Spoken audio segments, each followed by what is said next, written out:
pareil, je vais faire un petit Dvar Torah court, comme ça, on va faire Arvit de suite après. Et après Arvit, je ferai un petit chiour, très petit, sur une question qui s'est posée, de savoir sur le schéma avec les téphilines tout à l'heure ou pas. Mais ça, j'aborderai dans un chiour après Arvit, pour ceux qui voudront. Là, je vais faire quelque chose de rapide pour libérer.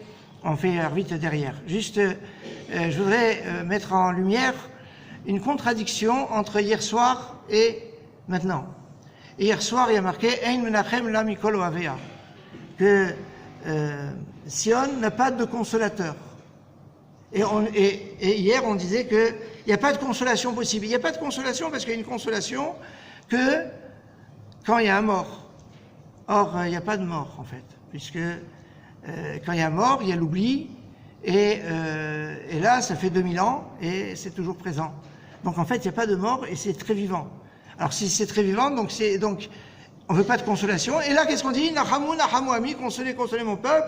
Et puis après, Anochi, Anochi, Menachem, Dieu dit, je suis celui qui va vous consoler. C'est un peu en contradiction. En fait, la réponse est la suivante. C'est quoi la clé fondamentale de ce que l'on pleure le jour de Tisha B'Av? C'est notre proximité avec Hachem. Le Beth Amikdash, le temple, c'était ce lieu de cette proximité qu'on pouvait avoir avec Hachem, et de cette intimité. Or, c'est ce qui a été cassé.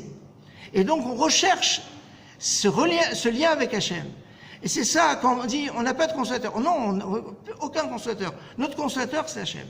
Pourquoi? Parce qu'on veut retrouver le lien, la connexion avec Hachem. Cette connexion, on l'a avec la Tefila. Pour ça qu'il est marqué Tsum Vetsalou, toujours. Après Tisha B'Av, c'est quoi la continuité? C'est Va'et Hanan, c'est la prière. Parce que la prière, c'est retrouver ce lien avec Hachem qui est direct. Et c'est ça ce qu'on dit dans Kaddish. Le'ela min kol birchata shirata tishbechata ve'nehamata. Au-dessus de toute louange. C'est-à-dire tout ce qu'on peut dire dans ce monde-ci, de louange, etc. Hachem au-dessus. Même de nechama. Le'ela min kol nechamata, c'est-à-dire de toute consolation qu'on peut avoir dans ce monde-ci. Non, ce que l'on veut, c'est Hachem direct qui nous envoie directement cette consolation. On l'espère, et Akadosh Baruch Hu va nous l'envoyer le plus rapidement. Je vous rappelle que la période est particulièrement difficile. On craignait un certain nombre de choses. On est toujours dans la crainte de choses qui peuvent arriver. Et on a dit, de toute façon, c'est une Gemara qui est de Tisha B'Av, Ashkei Adam Mefachet Tamid. Heureux l'homme qui est toujours dans une certaine crainte, pas une angoisse, parce qu'on est toujours au Simcha et on a confiance en Hachem. Mais on doit avoir une tension.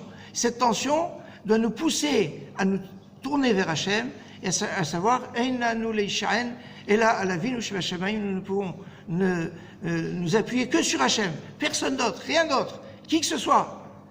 Et là, la vie, nous si on a vraiment conscience de cela, Bezrat Hachem, la Yeshua sera présente. Bezrat Hachem. Au niveau pratique, on va faire Arvit, donc alors qu'il fait encore jour, donc le jeûne n'est pas terminé. On rentre à la maison et on attend patiemment la fin du jeûne. On peut étudier encore des choses qui sont de Tisha B'Av. Tous les interdits vont jusqu'à la nuit. La nuit, c'est 21h50, 52, 51. Vous n'avez pas oublié que je vais donner. Donc, si vous disiez 52, je vous dis 21h51. Donc, 21h51 pour la fin du jeûne. Arrivé à la fin du jeûne, dans l'ordre, ce que je vous suggère de faire, c'est d'abord bien vous laver les mains, puisqu'on n'a pas pu le faire toute la journée. Vous rincez la bouche. Je pense que c'est nécessaire. Et après, faire Kriyat Shema, puisqu'on va faire Shema alors qu'il fait encore jour. Après, avant de manger, moi, je vous suggère d'étudier un petit passage, 2-3 minutes d'une étude.